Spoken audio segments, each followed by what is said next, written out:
Isho Gethsemane തോട്ടത്തിൽ ഹൃദയം നൊന്ത് പ്രാർത്ഥിക്കുന്നു. ഹൃദയവേദന കൂടുമ്പോൾ നമുക്കറിയാം എന്തെന്നില്ലാത്ത ഒരു പരവേശമാണ്, എന്തെന്നില്ലാത്ത ഒരു വേദനയാണ്, പറഞ്ഞറിയിക്കാൻ പറ്റാത്തൊരവസ്ഥ.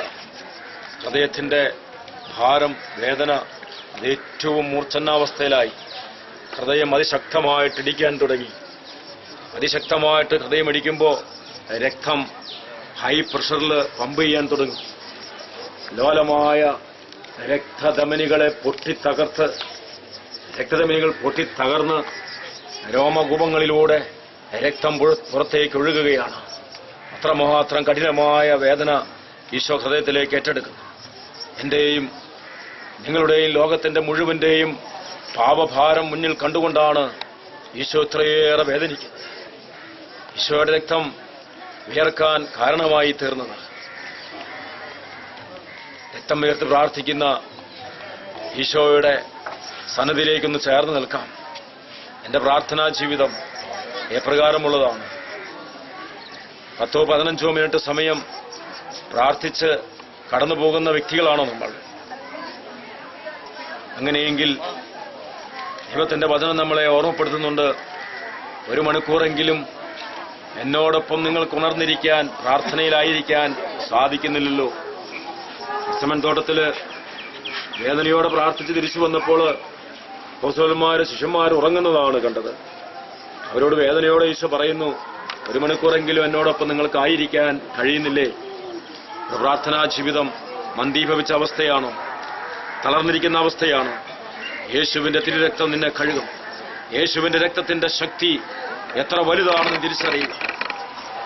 പുറകോട്ട് വലിക്കുന്ന നാരകീയ ശക്തികൾ, അന്ധകാര ശക്തികൾ, പ്രാർത്ഥനാ ജീവിതം നമ്മൾ അകറ്റിക്കളയുന്ന ലോകത്തിൻ്റെതായിട്ടുള്ള ബന്ധനങ്ങൾ സർവ്വതും ഇവിടെ കുഴിച്ചു മൂടുക.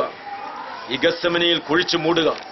ഒരു കർത്താവിന്റെ തിരുരക്തം കൊണ്ട് കഴുകി നീ ഒരു പുതിയ സൃഷ്ടിയായി തീരുക, ഒരു ദൈവപൈതലായി രൂപാന്തരപ്പെടുക. ഇതാണ് ദൈവം ആഗ്രഹിക്കുക. നമ്മളെ ഓരോരുത്തരെയും ഈശോ നിമിഷം കഴുകട്ടെ. പ്രാർത്ഥന ചൈതന്യമുള്ള മക്കളായി നമ്മൾ മാറട്ടെ.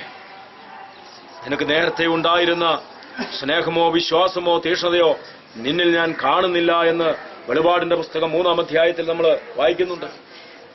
ആ തണുത്ത അവസ്ഥയിൽ നിന്ന്, മന്ദീപിച്ച അവസ്ഥയിൽ നിന്ന് തീഷ്ണതയുടെ മക്കളാക്കി, അഭിഷേകമുള്ള മക്കളാക്കി ഞങ്ങൾ ഓരോരുത്തരെയും ഇപ്പോൾ ഈശോയെ രൂപാന്തരപ്പെടുത്തണമേ എന്ന് പ്രാർത്ഥിച്ചുകൊണ്ട് പരിശുദ്ധ അമ്മയുടെ വിമല ഹൃദയം വഴി ഈ കൂട്ടായ്മയുള്ള ഓരോ കുഞ്ഞുങ്ങളെയും, ഓരോ മക്കളെയും, അവരുടെ നിയോഗങ്ങളെയും അത്ഭുതകരമായ ദൈവത്തിന്റെ വിടുതലിനു വേണ്ടി അമ്മയുടെ വിമല ഹൃദയം വഴി സമർപ്പിച്ചുകൊണ്ട് വിശ്വാസത്തോടെ രഹസ്യം നമ്മളെ ചൊല്ലി പ്രാർത്ഥിക്കുന്നു. സ്വർഗ്ഗസ്ഥനായ ഞങ്ങളുടെ പിതാവേ, അങ്ങയുടെ നാമം പൂജിതമാകണമേ, അങ്ങയുടെ രാജ്യം വരണമേ, അങ്ങയുടെ തിരുമനസ്സ് സ്വർഗ്ഗത്തിലെ പോലെ ഭൂമിയിലുമാകണമേ. അങ്ങയുടെ ആഹാരം ഞങ്ങൾക്ക് തരണമേ, ഞങ്ങളോട് ഞങ്ങളോട് ക്ഷമിക്കുന്നതുപോലെ ഞങ്ങളോട് ഞങ്ങളോട് ക്ഷമിക്കണമേ, ഞങ്ങളെ പാപപ്പെടുത്തരുത്,